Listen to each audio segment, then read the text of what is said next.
Hey y'all, this is Sarah. Welcome back to my unexpected part 2 of my Dollar Tree cube shelf video. I had some camera issues come up, so there's some footage missing. This is what I did. I had some gaps here where some of these cubes, because they're not all the same, they just didn't line up super well. So I used some wood filler and filled those in and went back in and sanded it out. I used just a block sander to do it. I really wish that it hadn't been so late and I'd have been able to use an electric sander and gotten maybe a little smoother. However, this one's got a kind of vintage vibe to it anyway, so I think I'm cool with it. My next step, I put the top row of boxes in. They're in backwards, in case you're wondering. They're in this way. I've marked out. The other cubes already have some type of knob on them because I'm recycling them out of my craft room anyway, the white ones. So for this top row, I wanted to switch, and I'm using these longer builder game type blocks. So I went ahead and marked on these where I was going to lay them out while it was standing up, because I do know that these drawers all kind of rest in different places. You can kind of tell with the gaps. So I'd marked it when it was standing up so gravity would kind of work with me, and I'd have them all in alignment. It's maybe not as noticeable on the smaller square knobs, but I figured on this line that's going to go straight across with these things, this top one mattered. So I'm just going to go ahead and adhere these down, and I'm probably going to use wood glue with these as well. The ones that I did originally with the cubes, I just used hot glue, and I'm going to be honest with you, I had to eventually go back in and switch that out with wood glue, because pulling them in and out and actively using them, I pulled the knobs off when I used hot glue. So I'm actually going to use wood glue on these and get them kind of put in place, and I'm setting them high simply because I have not decided whether or not I want to use some of the book plate labels on some of these, so I wanted to leave some room for that. I have some, I just don't know if I want to use it just yet. I kind of like the solid facings, so we'll see.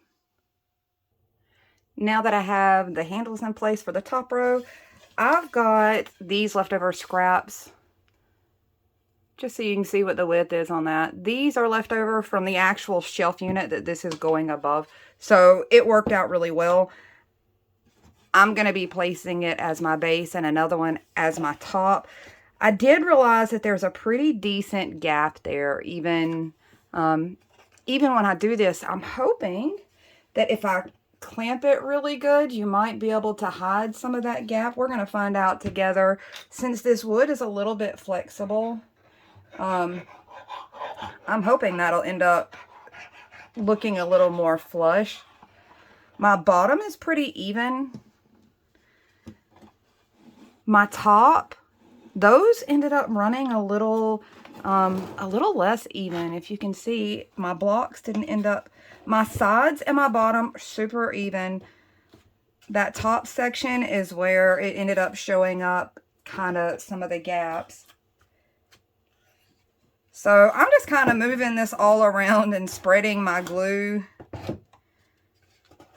all through this, so maybe I get some really good adhesion. We'll see. I think I'm going to use the bullnose clips here. Sorry, I did not realize I was out of frame.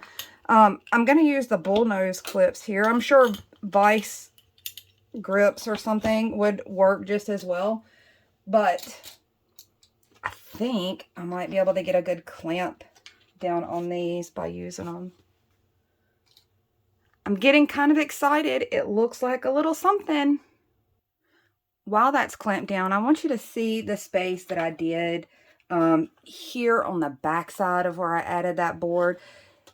It is not flush to the back of these. It is flush up to one of these little Dollar Tree blocks, so that if I ever decided I wanted to wall mount this, I would be able to kind of countersink my sawtooth hangers without this thing kind of buckling off the wall from the extra width of those sawtooth hangers, if you know what I'm talking about. If I had just done this board flush and I attached hangers on here, it would stick out. But if the hangers are along here, when this thing is mounted somewhere, all of this back part will go really flush to the wall. You can see I've got the last few things put together. All of it's put back. I'm really glad I put my drawers in order, because I did end up having one that I had mixed up the last two and had to fight it for a little bit until I could figure out where it actually was supposed to go.